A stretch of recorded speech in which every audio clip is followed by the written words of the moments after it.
Kevin Harvick around the outside to the race lead with 7 laps to go. Well, I bet you Kyle Busch is rethinking that position of starting this race on the inside. That was the opportunity Harvick needed. I really think it was because his car had been so tight that he needed that bottom to really get in the corner hard and get back to the gas. Harvick took advantage of that opportunity. That's all that he needed. We got a lot going on, though. Jeff Gordon up into the outside wall. Looks like some damage on the left rear. Almost somebody got into his left rear. I didn't cut the tire.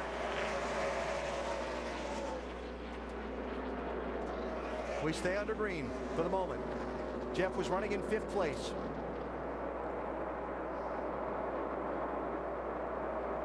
At Kenseth showing some smoke. Remember Mark Martin, Carl Edwards, some of the guys that pitted under this last caution have fresher tires.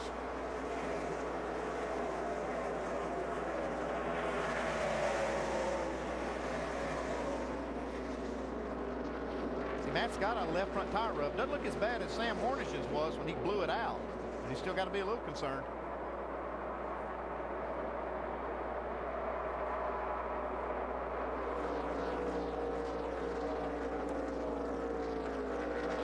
Back to look at what happened to Jeff Gordon running in 5th position. Racing with Clint Bowyer in the 15.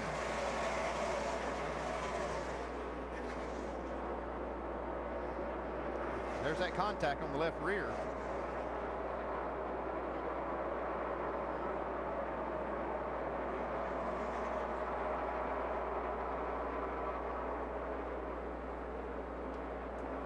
Well, a good day gone bad again for Jeff Gordon in this chase. Brad Keselowski, Joey Logano for 6th place. While Kevin Harvick has opened up about 10 car lengths on Kyle Busch for the race lead. What makes this sport so great, we just didn't see Harvick show anything that would give us any idea that even though this is a great racetrack for him, that they had found enough stuff that would get them in this position. Got to hand it to Gil Martin, the crew chief. He must have made some really good adjustments on that 29. You can see, though, that Keselowski wants just one more point if he can get by Joey Logano. Jeff Gordon was shown the black flag. He's turning Clint Bowyer into the wall, collecting Joey Logano. Caution flag is out. That was a real act of a champion. Almirola slides in. Did the leader take the white flag before the caution came out? Slip it to the garage straight right.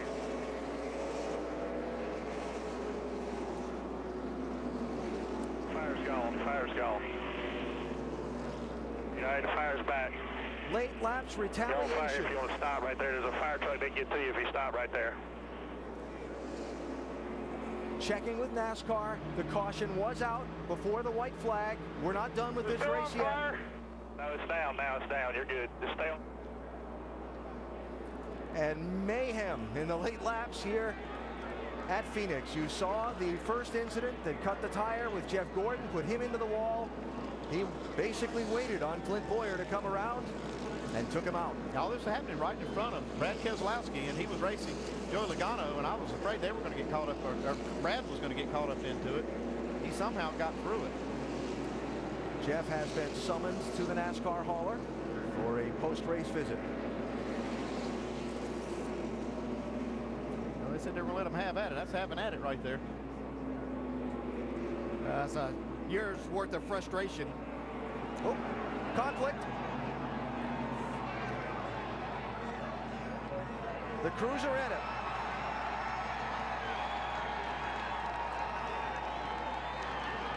And somewhere in the middle of that is Jeff Gordon.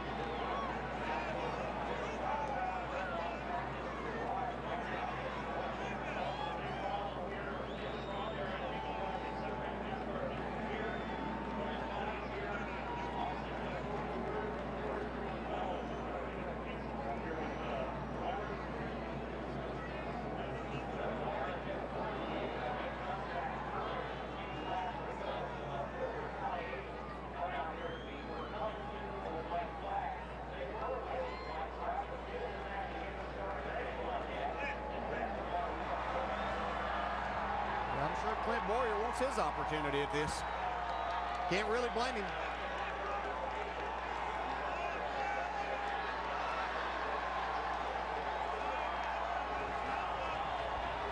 That's stupid.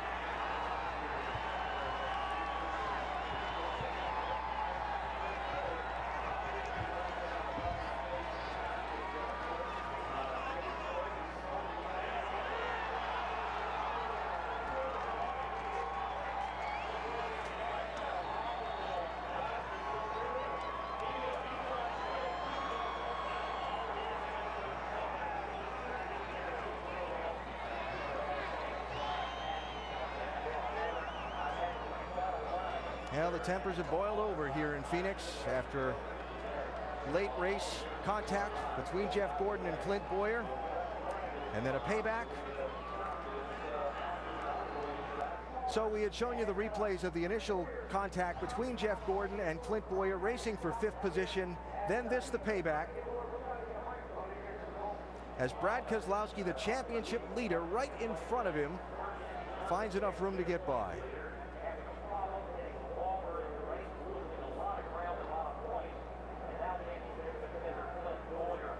Almirola got in the oil there and couldn't get his car under control.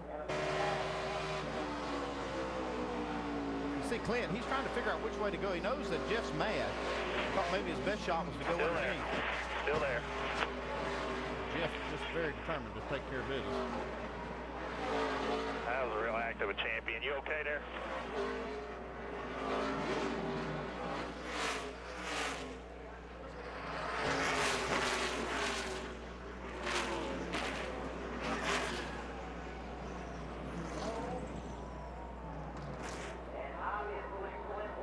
Only word I can think of is ugly.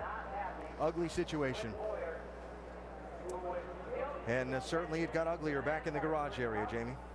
Yes, it certainly did, and it's not over right now. Brian Patty keeping an eye on his driver, Clint Bowyer, who right now has pretty much lost his mind. Brian, what led to that, first of all? I guess they rubbed getting in turn 3. Obviously didn't see it. I saw the 24 against the fence, you know, but I don't know. It's kind of crazy that a champion will take out like that, but 2 races, you know, Homestead, if we have nothing loose, I'm pretty sure we'll get it, you know, pretty exciting down there. But it's just a freaking shame that this team is working so hard every week that shit like that happens. And Brian Patty just told his team try to get the car finished, and we want to apologize for the language used. It is an unfortunate situation. You heard him talk about the championship repercussions here. They were 3rd in points, and this still is going on down here between the 2 teams. And Clint Bowyer is out in the middle, and Michael Waltrip is holding him back right now, Alan. Alan Gustafson, the crew chief for Jeff Gordon. Alan, I was listening on the radio. That was premeditated there. He waited out there for him. Why did he get so upset by that move? They weren't racing for the lead. Well, I mean, it's just, you know, it's about the 5th time that he's run us over. And after a while, you get really frustrated with that. You know, we all work really hard on these cars, and Jeff races everybody with a lot of respect. And, you know, evidently he had enough. And you know, if you're going to play that way, if you're going to race that way, then you shouldn't be upset when you get it back. You're the one that has to fix this race car now. What are your thoughts and impressions on Jeff wrecking this car? I love Jeff Gordon. I stand behind him 100%, and that's what we had to do. And you know, we'll fix him all day long. And you know, he's a great race car driver, and he knows. You know, everybody out here will tell you he's as good a race car driver and as a competitor as there is. And if he's tired of it, then it means it's time. Have you ever seen him that fired up? I was pretty fired up. Clint Bowyer headed out of the garage area.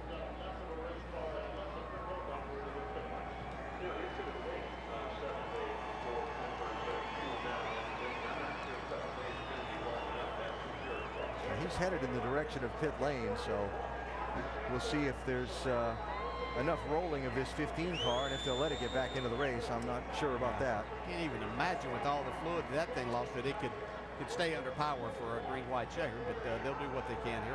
Yeah, and they can't work on the car during this red flag, and we saw that it had a lot of problems with it. I'm not sure they can even get it back out. Yeah, that's not what he had on his mind when he exited that car, if it would roll or not. But I know Jeff Gordon's a feisty young man, but or He's not that young anymore, but that's the guy you wouldn't want to tangle with. But they have had some issues along the way. And as a driver, I've kind of been on both sides. You get fed up with it, and sometimes. I'm sure that Jeff will probably be in this situation that you wish you would have taken a little time and thought about it and gone and talked about it possibly, but sometimes you just take it in your own hands. Yeah, I can remember Martinsville early in the year when it looked like Jeff Gordon was going to win that race. Got wrecked out by a big bold move by Bowyer. I'm sure that Gordon hadn't forgotten that one. Went 3 wide on a late restart down into turn 1, and Gordon got knocked up out of the way. Bowyer got collected also, but that's certainly the first of a couple of different times they've tangled this year. So Bowyer's car sitting in its pit box. Brian Patty and crew there waiting to jump on it and work on it. Remember, you can't work on a car under the red flag under NASCAR rules. They can look at it and try and make plans for their repair effort.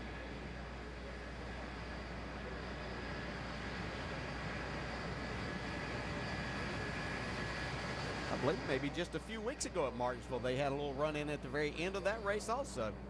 Yep. Talked about this back in April. Gordon led most of the race. 3 wide into turn 1 on the restart. And Ryan Newman went on to score the win. When they get together, it's big. Yeah. And it's usually in the late laps, apparently.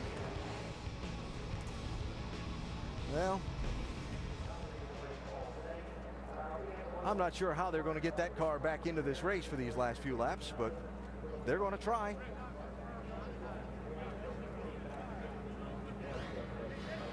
And what set all this up? The initial action and the ultimate reaction. It's just some hard racing right here. They get together. I'm sure it's just a miscalculation. I don't think that Bowyer did anything on purpose. I'm trying to see right here. It's like I think Gordon maybe tried to go back at him when they got to the corner, and that's what got him out of shape and got in the wall. Yeah, I believe it might have cut the left rear tire possibly. I'm not sure if it's down or if it just rubbed. It looks like it's still rolling pretty good, but this is the big one. this is when If that wasn't big enough, it got bigger in the pit area after all this. When the bench is emptied, if you will.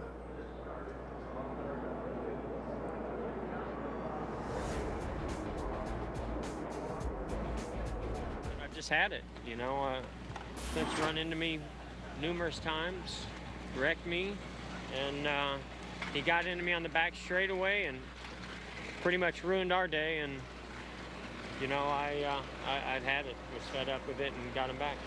Somebody was. Did you in the melee in the garage? Did you get hit by somebody? No.